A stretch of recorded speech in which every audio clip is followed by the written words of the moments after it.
આ જો મેલડીમાનું મંદિર દેખાય છે। હવે જો આ મેલડીમાનું મંદિર નજીક થાય છે। હવે જો આ મંદિરે પહોંચી ગયા, દર્શન કરી લીધા। આ બાજુમાં જો હવે આ ફોટા બધા માનતા રાખ્યા હોય મેક્યા છે। આ બાજુમાં જોજો હવે અહીં ભુવાજીનું મંદિર છે। ફ્રેન્ડ કેમ છો બધા મજામાં? મારા આજ નોગ વિડીયામાં તમારું સ્વાગત છે। અમે જો આજ હાલીને ખારાવા મેલડીમાં આવ્યા હતા। ના કાંઠે મેલડીમાના મંદિરનો જવાનો રસ્તાનું બોર્ડ આવી ગયું છે। આ જો રસ્તો છે, અહીં કાસો છે જવાનો। મંદિરે પહોંચી ગયો છે। તળાવ છે, ખારાવાળા મેલડીમાનું મંદિર દેખાય છે અહીંથી। જો આ મંદિરે પહોંચી ગયા છીએ આપણે। જો અહીંયા કારણ કે બધું પબ્લિક લાટ આવેલું છે, જો ગાડી ઉપર એલું બધા પાર્ક કર્યા, અહીંયા દર્શન કરવા બધા આવતા હોય। હવે જો આપણે મંદિરે પહોંચી ગયા છીએ। બીજું છે અને અહીંયા અમારી દીદી છે, પાણી પીવે છે। એ પણ યુટ્યુબમાં વિડીયા બનાવે છે, એટલે જો એનું કામકાજ વિડીયા બનાવવાનું ચાલુ જ છે। માનતા કરી હોય, તાવાની માનતા રાખી હોય તો જો અહીં સાપડી બનાવવાનો હોલ છે। બાજુમાં બધા સાપડી શેળવે છે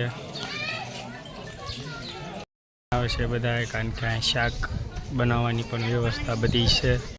અને ખારાવા મેલડીના ભુવાજીનું મંદિર છે, ગગજીભાઈ નાનજીભાઈ સોલંકી। આ દાદા જો અહીંયા દાદા બેઠા છે, આપણે હાલો એ દાદાના દર્શન કરી આવી, કારણ કે આ જૂના ભુવા છે ને, જૂના ભુવા બેઠા છે અહીંયા।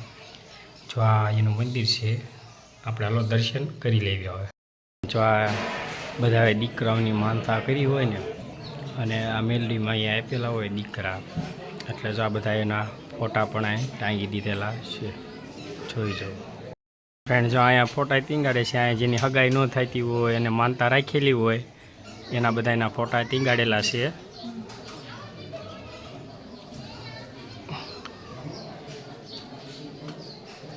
ફોટા ટીંગાડેલા છે ફ્રેન્ડ। અને અહીંયા જો મેલડીમાનું ત્રિશુલ છે, અને આ માતાજીનો લીમડો છે। હાલો અહીંયા આપણે મંદિરમાં નાનું ત્રિશુલ દર્શન કરાવી દેવું, કારણ કે મંદિરની અંદર વિડીયો ઉતારવો છે મનાય છે। જો આ મેલડીમાનું મંદિરની એટલે તમને અહીં બહારથી દર્શન કરાવી દર્શન કરી લીધા છે। હવે કરી નાખી સાંડલો, પાંચમાં જોઈને આપણે સાંડલો કરી નાખ્યો। હવે સાંડલો કરી નાખ્યો એટલે હવે આપણે જઈએ છીએ।